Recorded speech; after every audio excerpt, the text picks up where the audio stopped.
ગુજરાતના માર્ગોને આધુનિક બનાવીને પર્યાવરણને અનુકૂળ ટકાઉ વિકાસની દિશામાં આપણે આગળ વધી રહ્યા છીએ.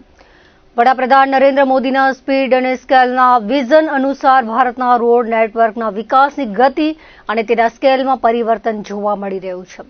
વિઝનને અનુરૂપ મુખ્યમંત્રી ભૂપેન્દ્ર પટેલના નેતૃત્વમાં વર્ષના બજેટમાં 1,147 કરોડના ખર્ચે માર્ગોના નિર્માણ કાર્યમાં ક્લાઇમેટ રેઝિલિયન્ટ અને નવી ટેકનોલોજીના ઉપયોગની જોગવાઈ કરવામાં આવી હતી.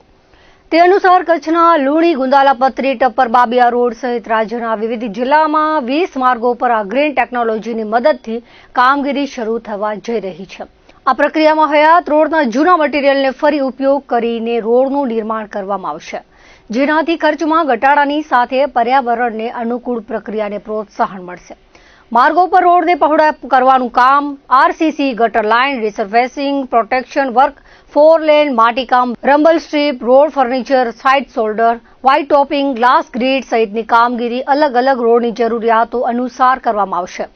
ગ્રીન ટેકનોલોજીની કામગીરીમાં હયાત રોડની જૂની સામગ્રીનો ઉપયોગ કરવામાં આવે છે. તેમાં રોડને ઉખાડીને ત્યાં ચૂનો પાથરવામાં આવે છે. આ સામગ્રીને પલ્વરાઇઝ કરીને તેનું રોલિંગ કરીને સ્થિર કરવામાં આવે છે. ત્યારબાદ રોડની ઉખાડેલી જૂની સામગ્રીને આ સપાટી પર પાથરીને ડ્રાય રોલિંગ કરવામાં આવે છે. ત્યારબાદ તેના પર સિમેન્ટ સ્પ્રેડર મશીનથી સિમેન્ટ પાથરીને તેના પર કેમિકલ સાથેની સિમેન્ટનું સ્ટેબિલાઇઝેશન કરવામાં આવે છે. ત્યારબાદ પેડ ફૂટ રોલર, ગ્રેડર તથા ન્યુમેટિક ટાયર રોલરથી તેનું લેવલિંગ અને કોમ્પેક્શન કરવામાં આવે છે.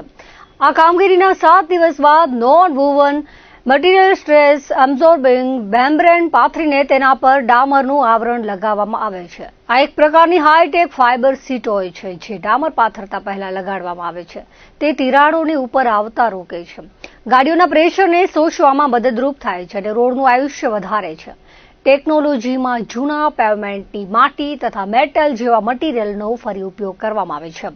તેના લીધે ખર્ચો ઘટે છે અને રોડનો બેઝ વધુ મજબૂત બને છે.